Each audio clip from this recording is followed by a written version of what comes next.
Bom dia, boa tarde, boa noite, tudo bem? Eu sou o Matheus e, como vocês podem ver, na sequência vai ter mais um episódio do Desarquivando. Espero que vocês gostem, que vocês aproveitem e, se puderem, compartilhem o conteúdo que está sendo trazido aqui para essa plataforma para ficar cada vez mais acessível para que todo mundo possa curtir. Eu vou pedir para quem gosta do nosso trabalho, para quem acompanha o nosso trabalho, que se inscreva aqui no canal, tem a opção aqui embaixo. Também pode dar uma comentada ali no vídeo, compartilhe o nosso trabalho que vai ser sempre bem-vindo e lembrando, como sempre, que o Desarquivando é um projeto que não tem fins lucrativos, mas também custa um pouquinho para poder produzir, demanda trabalho, pesquisa, produção. Então quem quiser ajudar, vai aparecer o QR Code para você dar uma olhadinha nos nossos planos ali para colaborar pelo PicPay, no plano de assinaturas do PicPay, para que a gente possa cada vez produzir um conteúdo com maior qualidade e frequência. Muito obrigado, bom vídeo para você.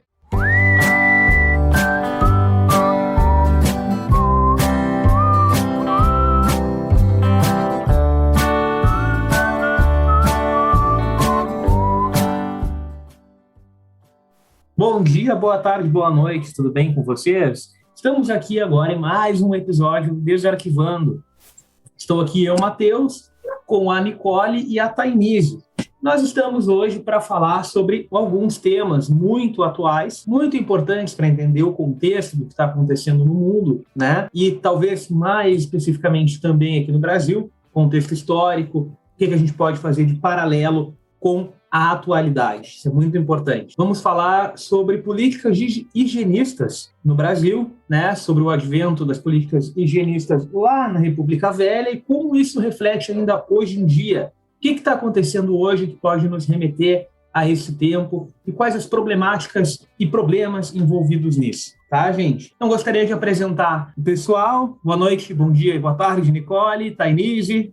Bom dia, boa tarde, boa noite, pessoal. Estamos de volta para mais um episódio do nosso podcast. Falar um pouquinho sobre essa função toda, mais uma vez sobre vacina, um tema bem recorrente na atualidade. E boa noite aos colegas, boa noite a quem está escutando. Boa noite, porque a gente está na noite agora aqui, mas independente do horário que a gente estiver escutando. Nicole, como é que tá tudo por aí? Olá, minha gente linda.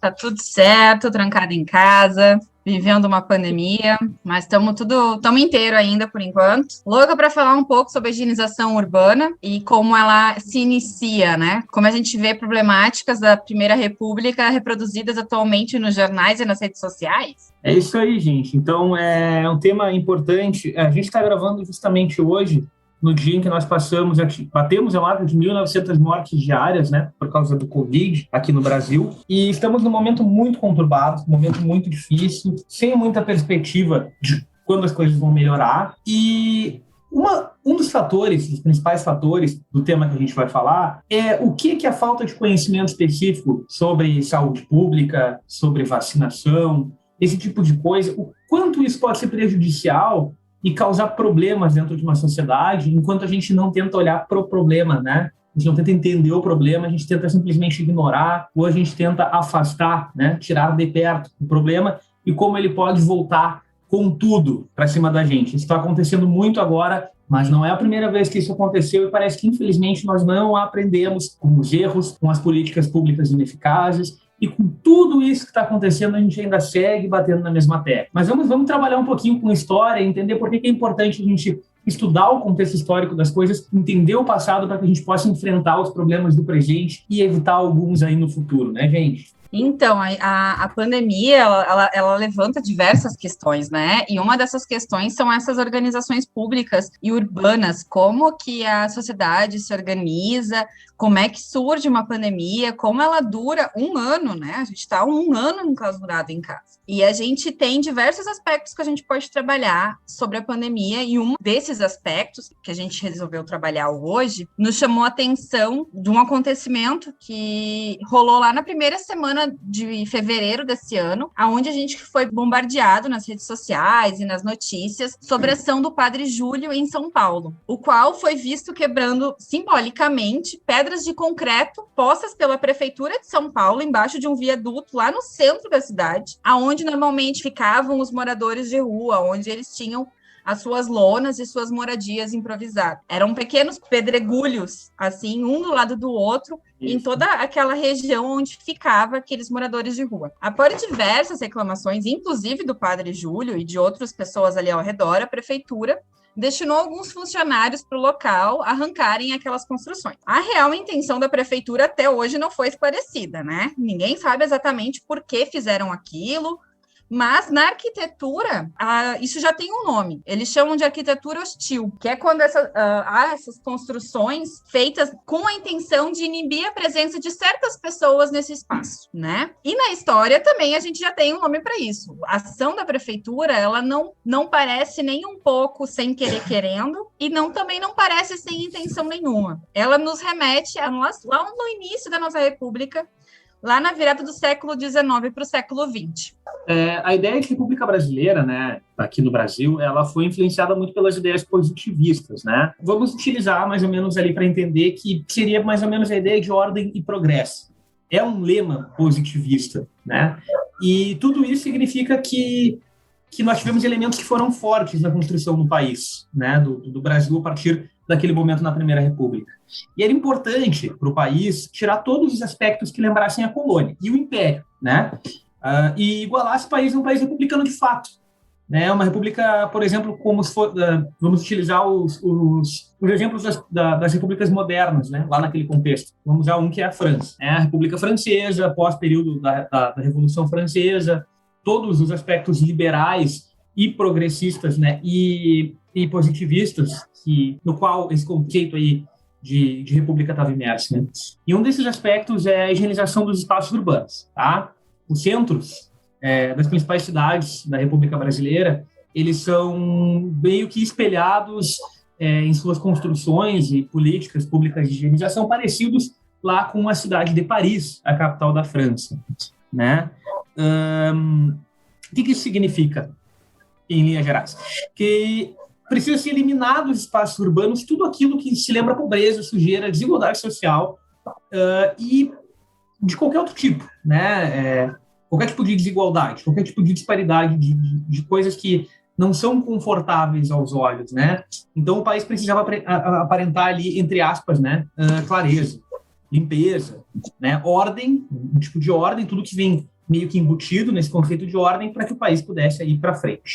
Esse significado de clareza foi levado ao extremo com políticas de embranquecimento da população. Ou seja, é necessário a gente lembrar que nesse período de proclamação da República foi o período de avanço de eventos industriais, dos meios industriais na cidade, e o período de pós-abolição. Ou seja, existia todo um trabalho para trazer imigrantes europeus para o Brasil como uma forma de tornar o povo brasileiro mais branco, porque a gente sabia que a população aqui, por ser um período de pós-abolição, a gente sabia que tinha um número enorme de população negra, e eles queriam trazer uma ideia de um país mais limpo, tanto na questão visual da arquitetura, das ruas, das cidades, com prédios e grandes avenidas com padrão europeu, como também queriam trazer pessoas de origem europeia para cá. Ou seja, se incentivava que viessem imigrantes europeus para trabalhar, que era um período de desenvolvimento, e também dar uma clareada nas cidades, no visual e também na raça, trazendo uma ideia de padrão civilizado europeu. E isso colocou os ex-escravizados em uma situação de vulnerabilidade, já que eles começaram a ser retirados da região central. A questão é que o embranquecimento não tornou as cidades brasileiras europeias, né? Os imigrantes também não estavam em situação de alta classe. Então se juntam imigrantes e ex-escravizados em moradias improvisadas, aglomeradas, onde era possível pagar um aluguel com salário de operário, que, né? A gente pode imaginar que não era muita coisa. Aí a gente tem o crescimento dos cortiços. A gente vai usar o exemplo aí do Aloysio Azevedo, né? Que citando o Aloysio Azevedo, né? E naquela terra encharcada e fumegante, naquela umidade quente e lodosa, começou a minhocar, a esfervilhar, a crescer um mundo, uma coisa viva, uma geração que parecia brotar espontânea ali mesmo, daquele lameiro, e multiplicar-se como larvas no esterco. Isso não parece nem um pouco com a ideia de um país progressista, né? Essas casas aglomeradas, esse lamaçal, esse minhocar, enfervecer, né? Junta a sujeira, logo aparece doença, é uma bagunça, né? Mas é o que os trabalhadores e os ex-escravizados tinham como pagar, tinham como viver. Então, esse espaço do cortiço, ele está muito longe da ideia de progressista e do progresso, está longe da ordem e do progresso da República Brasileira, e se torna um sinônimo de doença, além de escancarar a desigualdade social do país. Isso ia totalmente contra todas as ideias da Primeira República. Então, começa a limpeza. Eles afastam esses cortiços cada vez mais das zonas centrais da cidade, né? A gente tem que pensar que é um período de efervescência industrial, então, há muitas empresas, as casas dos operários normalmente se localizam ao redor das empresas, esses cortiços se colocam ao redor das empresas, onde não era construído uma vila operária apropriada. Então, essa gente é jogada mais para fora do centro ainda. E no lugar, ele substitui com grandes avenidas floridas, vem todos aqueles prédios que a gente conhece hoje como centros históricos das cidades, né? Quem tem a oportunidade de ir para o Rio de Janeiro, ver aquelas avenidas, a gente tem que lembrar que o Rio de Janeiro, nessa época, era a capital do país. Tinha que ser o exemplo, tinha que ser a Paris tropical, né? Ela tinha que ser limpa, aparentar bons costumes, boa arquitetura, e aqueles cortiços tinham que sumir daquela vista. Eles tinham que ser jogados cada vez mais para a margem da cidade, para longe dos olhos. E aí, nesse período, surgiu a criação do que a gente conhece hoje como favela, porque aquela população que morava pobre, população mais pobre que morava e trabalhava ali na região central, com essa ideia de construir um Rio de Janeiro limpo, bonito, com padrão europeu, foi escanteada, foi jogada para a margem do Rio de Janeiro, para regiões mais sujas, sem saneamento básico, e a gente pode ver uma clara divisão dentro da população pobre que ficou nas margens, sem estrutura, sem condições saudáveis de vida, e o Rio de Janeiro que tinha essa ideia, esse padrão europeu central, com grandes avenidas, com casas bonitas, com uma arquitetura mais parecida com o que se esperava desse padrão europeu aqui no Brasil. E nesse cenário, como se já não fosse coincidente, né, vemos a varíola se tornar uma epidemia. Então, o governo se viu obrigado a tentar controlar a disseminação da doença através de uma vacina que já existia, né? Então, Oswaldo Cruz, provavelmente o pessoal já deve ter ouvido falar nesse nome, né? Oswaldo Cruz propõe o governo a obrigatoriedade da vacinação da população contra a varíola, para controlar a situação, né? E a população já em um estado de abandono total, dadas todas as políticas sanitárias em que escanteia as pessoas, tira as pessoas daquela situação onde elas viviam para uma situação quase que de marginalidade, né? Elas são empurradas às margens daquela sociedade, a população se vê obrigada a passar por um procedimento que nem entendem o que é. As pessoas já não têm informação suficiente sobre aquilo para entender o que é. A situação já estava complicada para elas. E exatamente essa situação faz que a população se revolte, né? Começa uma revolta, né? Estoura o que conhecemos como a revolta da vacina. Acontece lá em 1904, no Rio de Janeiro, que até então era a capital do Brasil, tá? E é aí que a gente chega no ponto que a gente queria chegar, né? A revolta da vacina, que ela se torna uma revolta que ela representa uma revolta contra todas essas políticas de higienização urbana que a Primeira República estava fazendo até então, né? Após, por medida do próprio governo republicano, a população mais pobre se vê super vulnerável a essa doença epidêmica e obrigada a ser vacinada. Agora você se coloque no corpo de alguém que não tem nenhum tipo de escolaridade, né? Ninguém era obrigado, como hoje em dia, a fazer ensino médio, educação básica, nem nada disso. Não tinha WhatsApp, nem Facebook, não havia nem televisão. O rádio mal pegava, isso se essa população tinha um pouco de acesso a essas coisas. Agora pensa eles compreender o que era uma epidemia, o que era varíola, e o que era uma vacina. Estava totalmente longe do cotidiano dessas pessoas. E daí, vê de novo aquela palavra, mais uma vez, o governo vai lá e diz, agora vocês são obrigados a tomarem isso aqui, eu vou botar esse líquido em vocês. Bota os braços para fora e deixa eu espetar, né? Causa uma revolta total na população. Chega, chega, né? Mas agora essa população que o próprio governo criou, jogando cada vez mais para a margem, agora essa população representa uma ameaça para toda essa região urbana, para toda essa Paris tropical, né? Pois é naquele espaço, sem nenhum saneamento, aglomerado, aonde a varíola se disseminava e tomava conta de toda a cidade, porque a gente não pode esquecer que é nessa margem onde vivia os trabalhadores que fazia essa cidade funcionar, né? Então, a obrigatoriedade da vacina foi só um estopim para essa população que se via cada vez mais vulnerabilizada. Esse levante foi sufocado com grande violência. Deixou um saldo de 30 mortos, 110 feridos, 945 prisioneiros. Quase a metade dos detidos foi mandada para o Acre, onde muitos foram submetidos a trabalhos forçados. Embora vitorioso, Rodrigues Alves, que era o prefeito do Rio de Janeiro na época, foi obrigado a ceder em pelo menos um ponto. Anunciou o fim da vacinação obrigatória. Em 1906, o número de mortes por varíola no Rio havia caído para apenas 9. Contudo, 2 anos depois, uma nova e violenta epidemia levou o número de óbitos para mais de 6.500 casos. A revogação da obrigatoriedade cobrava seu preço. Eu queria ressaltar uma coisa que a Nicole comentou antes ali, que foi o seguinte: a população desse período não tinha o conhecimento que a gente tem hoje, sabe? Por isso que era complicado, eles que já estavam numa situação de vulnerabilidade, que já estavam sendo retirados dos locais de moradia deles e jogados para situações precárias, que não entendiam o que estava acontecendo, de onde vinha essa doença, que eram julgados como pessoas más que causavam essas doenças, sendo que não era bem assim. Eles eram considerados os culpados por toda a desgraça da doença que estava acontecendo. E aí, sem entender que tal de raio de vacina era essa, porque eles não tinham acesso à informação que a gente tem hoje, não tinham conhecimento da causa, isso aqui há muito tempo atrás, ainda tinham que tomar essa tal de vacina que eles nem sabiam o que era. E a gente quis trazer esse tema porque a história é cíclica. Hoje em dia, a gente também está passando por um processo de ter que tomar vacina, e muitas pessoas estão dizendo que não querem tomar. Só que hoje em dia a gente vive no meio da tecnologia, da ciência, do avanço. A gente tem estudos em que a gente tem acesso a esses estudos para entender como é feita uma vacina. A gente sabe por organizações sérias que essas vacinas são eficazes e são necessárias. E ainda hoje, em 2021, a gente está vendo pessoas falarem que não quer tomar vacina, sendo que hoje essas pessoas têm acesso ao processo de fabricação dessa vacina, têm acesso aos motivos que fazem ela ser necessária, de uma forma muito diferente do que acontecia antigamente. Então, não é um tanto preocupante a gente ver que pessoas atualmente têm o mesmo comportamento que tinham lá na época do Brasil República e tudo mais ali. Então, foi meio que por isso que a gente quis trazer, porque a gente também está vendo reformas higienistas hoje, como a gente comentou lá no início do caso do Padre Júlio, com o trabalho da pastoral de rua, que está tentando... A ideia da pastoral de rua não é dar só uma moradia embaixo da ponte para essas pessoas, é fazer com que essas pessoas tenham condições de sair dali. Mas enquanto não conseguem isso, dá pelo menos a dignidade da pessoa ter um cantinho para dormir, já que os governos estão tendo a maluquice, a frieza de colocar pedras onde pessoas que não têm casa para morar dormem, sabe? O último resquício, o refúgio deles é ali, e até isso está sendo tirado. E essas pessoas lá, antigamente, na época da revolta da vacina, também estavam sendo jogadas porque pessoas pobres, pessoas não tão limpas, que têm em casa, que não são cheirosas, que não são agradáveis de se ver,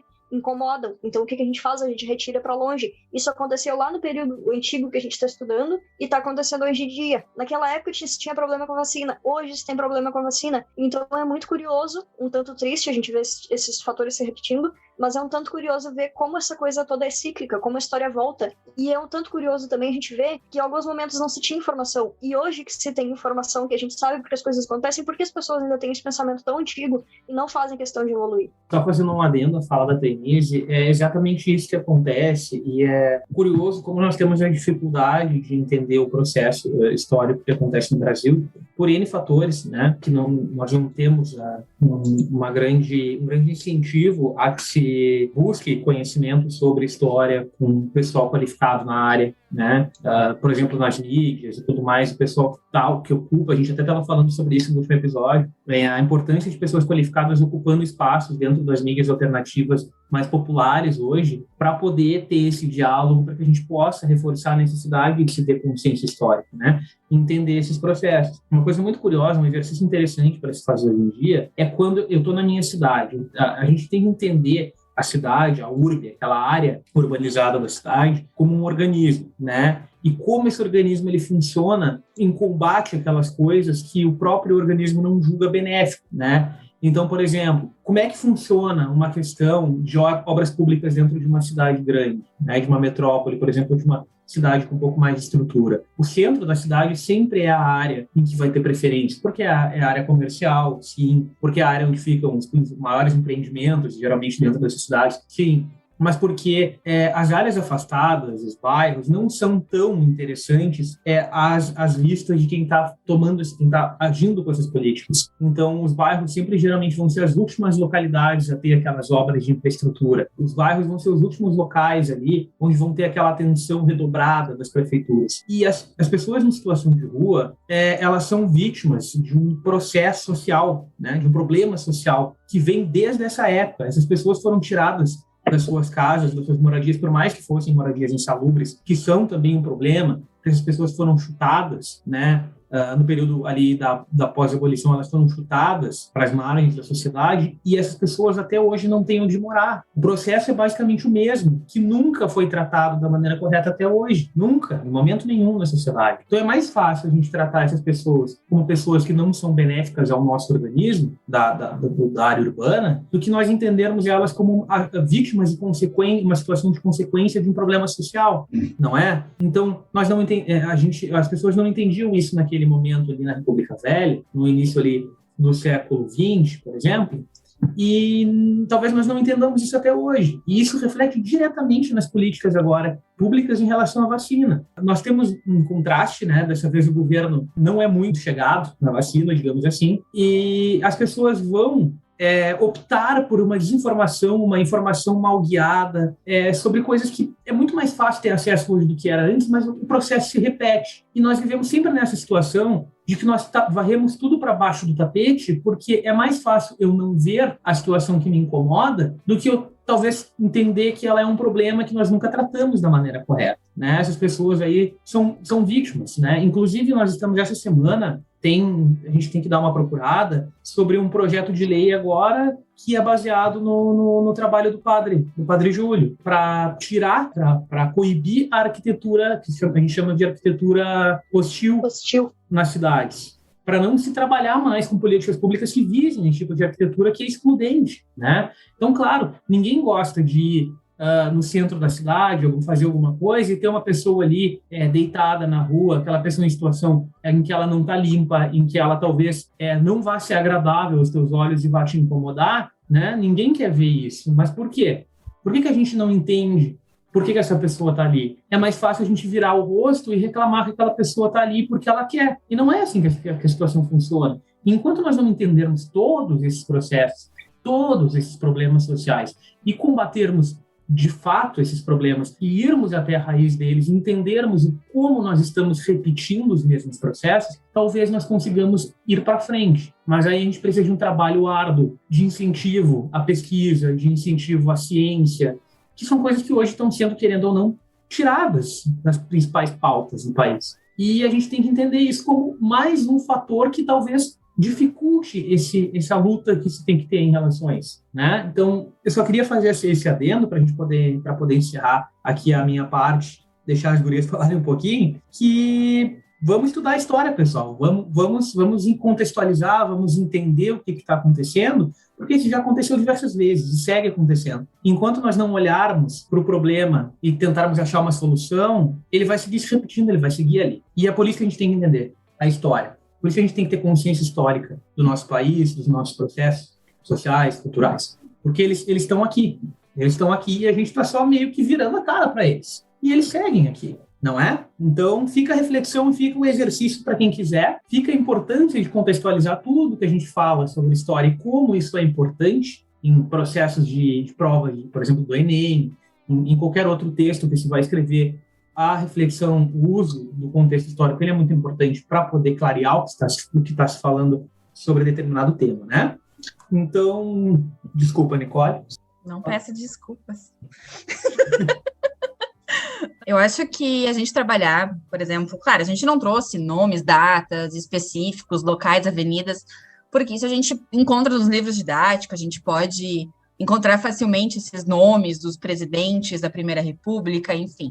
Mas por que trazer essa reflexão? O que a gente pensa, quando a gente pensa nessas políticas urbanas lá da Primeira República, lá na virada do século XX, então a gente está calculando aí quase 120 anos, né, dessas políticas, e a gente vê os mesmos problemas se repetirem, né? Não só a questão da vacina, da revolta da vacina e essa resistência à vacina, mas também essa política de escantear o problema, como se isso não fosse um dia dar algum outro problema. Quando a gente escanteia, a gente sabe na nossa vida, né? Quando a gente adia um problema, aquele um problema se torna 2, se torna 3, né? De vez a gente resolver logo a questão. Por que aquelas pessoas viviam em situação vulnerável? Por que essas pessoas eram colocadas em cortiços? Por que essas pessoas cresciam e se multiplicavam em locais tão vulneráveis? Por quê? Né? Então, vem as políticas todas sobre a imigração, como acontecia, qual era o imigrante vinha e aí, né? A própria abolição, o período pós-abolição, pós-escravatura, o que aconteceu com aqueles escravos que agora eram libertos? Aquelas pessoas que eram escravizadas e que agora elas são cidadãs da República. Para onde essas pessoas vão? Aí está a chave para a gente compreender o porquê daquela situação dos cortiços e quem tem esse poder para fazer isso. O próprio governo, é ele que está lá em cima e está organizando as pecinhas. É por isso que a gente tem um governo. Se a gente é para se governar, então a gente não precisa de governo. A gente tem um presidente, a gente tem governadores para que eles possam nos auxiliar a organizar essa sociedade. Se eles viram a cara para uma parte grande da sociedade, essas pessoas vão continuar existindo. Só que elas vão se autogovernarem do jeito que elas conseguem. E depois se estoura. Depois ele vê, olha o que eu fiz. Juntei um monte de gente no aglomerado ali, agora veio essa epidemia e as pessoas agora vão espalhar para as pessoas beberem. A gente vive isso hoje, né? A gente pode perceber bairros. Eu moro numa cidade de 30 mil habitantes e eu tenho esgoto a céu aberto, né? Imagina cidades grandes. Quem são as pessoas que vivem ao lado do esgoto ao céu aberto? E qual é a situação da saúde dessas pessoas? Qual é o acesso à saúde que essas pessoas têm? Tudo isso resulta no caos pandêmico que a gente vive hoje. Não é à toa. A necessidade, até a necessidade do trabalho agora, né? Se eu não trabalhar hoje, eu não tenho como pagar minhas contas. Quem é que é responsável por oferecer trabalhos que pagam tão mal e são tão efêmeros? Quem não dá estabilidade para o trabalhador brasileiro? A gente tem que pensar em quem é essas responsabilidades, porque são isso que há 120 anos está acontecendo. E são as pessoas que mais morrem, né? Eu estava conversando até hoje com umas amigas e a gente estava falando, nossa, foi uma limpa do idoso, as pessoas não se importam com o idoso. As pessoas não tomavam preocupação com a pandemia no início porque isso contaminava idoso. O idoso é aquela pessoa que trabalhou a vida inteira, contribuiu para essa nação a vida inteira. E agora ela merece o quê? Ser jogada numa vala comum? Que tipo de dignidade a gente está construindo nesse país? Que tipo de ordem e progresso é esse, se a gente for falar, né, desse lema positivista? Que tipo de ordem e progresso é para aqueles trabalhadores, daqueles cortiços, daqueles espaços, quando foram lá, chegaram e as pessoas falaram que elas deveriam ser vacinadas? A revolta da vacina ela é fascinante, porque há pesquisas atualmente que dizem, inclusive, que tinham medo daquela vacina ser o tipo de controle do governo, né? Me lembrou muito chip, que eu já ouvi hoje em dia, né, que na vacina tem um chip, me lembrou isso, né? E o pudor, a questão da moral, as mulheres, tem que pensar numa época que as mulheres não mostravam as pernas, não mostravam os ombros, a maioria dos profissionais da saúde dessa época eram homens, né? Então, tem que pensar em tudo isso que resulta na revolta da vacina. Agora eles estão preocupados com a gente, né? Agora, depois de terem jogado a gente cada vez mais pro lado. E são essas questões que a gente... Pegar essas experiências do passado nos ajudam a compreender como a gente está até hoje. E eu ouço também, assim, a gente só vai conseguir compreender a pandemia quando a gente ter passado uns 200 anos. Ok, passou 120 anos da nossa revolta da vacina. A gente consegue olhar para ela e compreender aquela sociedade. E ela pode nos ajudar a compreender quais são os nossos erros atualmente, né? E aonde a gente pode começar a acertar. E eu não digo só com o incentivo à educação, à ciência, mas a valorização dessas pessoas, né? Uhum. Porque os cientistas estão desde lá quando começou, lá na China, o pessoal falando, cuidado, tomem cuidado, tomem cuidado, tomem cuidado. E até agora nada, né? Quando os higienistas e os médicos estavam lá na Primeira República dizendo sim, tem que vacinar, tem que jogar para o lado porque é doença, quando estavam no discurso deles, o governo aceitava os médicos. Agora que os médicos estão dizendo não aglomera, fica em casa, segura a economia, agora os médicos não são bons o suficientes para o governo, né? Não reproduzem aquele discurso. Então, é interessante a gente começar, é bem como vocês falaram, né? Essa reflexão. O propósito, acho que dessa conversa, da gente comentar, não é falar sobre datas, não é falar sobre exatamente os nomes, mas, assim, ajudar a gente a compreender esse processo, porque é esse processo que faz a gente fixar esses elementos, né? Depois a gente pode dar os nomes, a gente joga no Google, aparece os nomes dos presidentes, aparece os responsáveis, né? O Oswaldo Cruz é o mais famoso porque até hoje ele tem Instituto do Oswaldo Cruz, ele foi muito massacrado na época, mas compreender a fundo o processo nos ajuda a olhar para o nosso presente e ver as peças onde a gente pode encaixar, desencaixar, e enfim. Acho que a gente já está se encaminhando para o final, até que eu já me despedindo por aqui. Mas eu queria fazer um comentário, realçar um negócio que a Nicole falou ali. A gente não trouxe grandes datas e não focou em nomes de ruas, de avenidas e de grandes pessoas também, mas a gente trouxe o fato histórico, sabe? Que é isso que a gente até vê crítica muitas vezes, já pra isso da história, é só decorar nome e data. E a gente esquece de um detalhe importante, que, como eu já falei antes, a história é cíclica. Então, tá acontecendo agora muito parecido com o que aconteceu muito antigamente, e parece que a gente não tem uma base para pensar nas coisas, sabe? Quando acontecem com a gente, e como a gente não gosta de história por ser só esse negócio chato que decora nome e data, a gente às vezes não quer olhar para ela. E o que tá acontecendo agora é escancarado isso, sabe? Não é a primeira vez que isso acontece, que a gente passa por turbulências e tudo mais, e a gente pode olhar para trás e ver isso lá, e eu acho, como a gente aqui gosta de história, a gente é meio suspeito de falar, mas eu particularmente acho um desperdício a gente não entender o que aconteceu antes da gente, porque isso acaba voltando, porque isso reflete no que acontece hoje. Então é só salientar isso, sabe? A história não é esse repeteco de nomes e datas e não sei o que mais. Que a gente nem gosta dessas coisas. Nem a gente gosta, sabe? Só que a gente entende que a história é uma ferramenta que pode nos servir demais. E esse caso que a gente abordou hoje é muito isso, sabe? Então, assim, já me despedindo aqui, espero que todo mundo fique bem. A gente tá voltando às nossas gravações, felizmente, porque é algo que a gente gosta de fazer. Se cuidem, porque hoje a gente bateu o recorde de mortes na pandemia e hoje, especialmente hoje, foi um dia que foi duro de olhar jornal, porque nosso cenário político tá triste demais, o cenário da saúde tá triste demais, a economia tá triste demais, tá tudo muito complicado. Por mais que as pessoas tenham ignorado isso, parecem esquecer, a gente precisa também, a gente reclama da política, mas a gente também precisa fazer a nossa parte. E, infelizmente, o nosso país em peso, uma grande parcela não tá fazendo, tá ignorando o que tá acontecendo, e isso tá custando caro pra muita gente, pra todos nós. Até quem tá ignorando tá sendo afetado, e isso custa muito caro de uma forma muito dolorosa. Então eu espero que todo mundo escutando a gente aqui se cuide, sabe? Olhe com um pouquinho mais de atenção. E, bom, da minha parte hoje é isso, estamos felizes aqui de volta, até baixou um pouco o clima da coisa aqui, porque o cenário tá realmente triste, mas estamos aí, todo mundo tenha atenção, cuidado com o período que a gente tá vivendo, que isso daqui a pouco fique no passado da história, que a gente mais quer é que isso passe de uma vez, mas a gente também precisa fazer a nossa parte, tá bem? Então, colegas, obrigado pela companhia, pessoal que está nos escutando também, beijo da Thay e se cuidem. Então, acho que vamos encerrando por aqui esse episódio do Desarquivando. Muito obrigado para quem está nos ouvindo, para quem nos acompanha. Vamos levar a sério o que está acontecendo, vamos levar realmente a sério e vamos entender como existem consequências gravíssimas aos atos que nós temos, né, as atitudes que nós temos. Então, respeitar todos os protocolos hoje é literalmente vital. Vidas dependem disso, né? De que nós tenhamos respeito por protocolos, por procedimentos, pela segurança. Se não precisa sair de casa, não saia.